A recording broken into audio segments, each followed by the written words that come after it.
Olá, cooperados e cooperadas, sejam bem-vindos a mais uma leitura do relatório de oferta e demanda de grãos liberado pelo Departamento de Agricultura dos Estados Unidos. Meu nome é Thomas Albert Favoreto e hoje vamos abordar os números referente ao mês de maio e as expectativas para o mês de junho. Então, vamos aos números. Bom, falando da soja, temos pouquíssimas mudanças. A única mudança que o relatório nos traz é no estoque final mundial, com uma alta de 0,78%. Isso se dá muito pela questão da melhora climática nos Estados Unidos, nas áreas produtoras, e o relatório aqui ele nos traz uma perspectiva de produção para o Brasil de 175 milhões de toneladas. Porém, a Conab nos traz uma expectativa de produção de 169 milhões de toneladas, 6 milhões de toneladas a menos do que o relatório.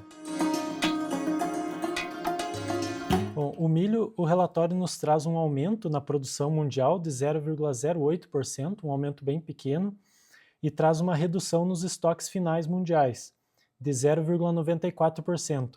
Essa redução se dá muito por conta dos estoques finais dos Estados Unidos, que o relatório também nos traz uma diminuição de 2,78%. O relatório não nos traz nada sobre o milho Brasil, o milho nacional.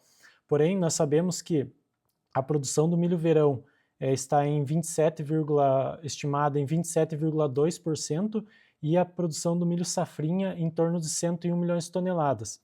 Essa alta de produção, ela acaba refletindo nos preços, né, colocando uma pressão baixista nesses preços futuros do milho.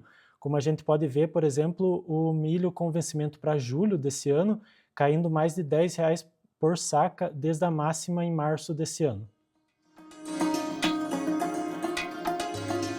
Bom, e por último, falando do trigo, o relatório nos traz uma diminuição nos estoques finais mundiais de 1,12%, uma redução nos estoques dos Estados Unidos de 2,67%.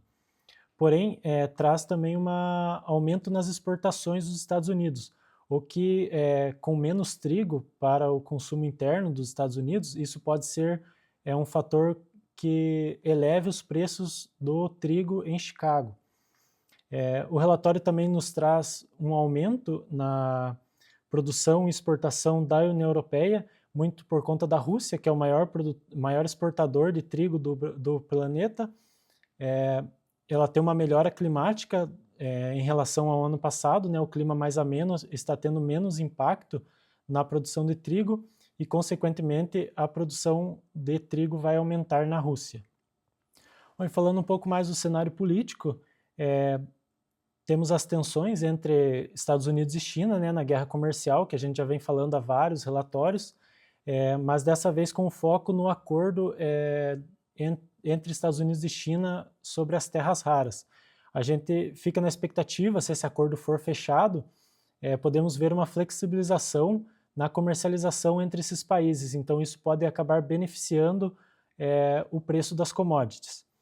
E no Brasil, a principal notícia é a questão do IOF, que o governo anunciou o decreto do IOF, aumentando essa alíquota do IOF, e isso pode ser um problema, porque o imposto maior pode depreciar os preços no Brasil e acabar atrapalhando a competitividade dos produtos brasileiros.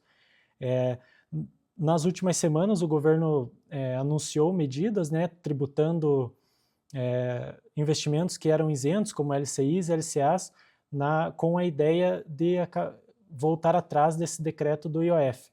Mas, por enquanto, não é nada concreto, nós seguimos aguardando mais pronunciamentos do governo. Bom, então, esses foram os números do relatório de junho e os principais pontos e notícias do relatório de maio.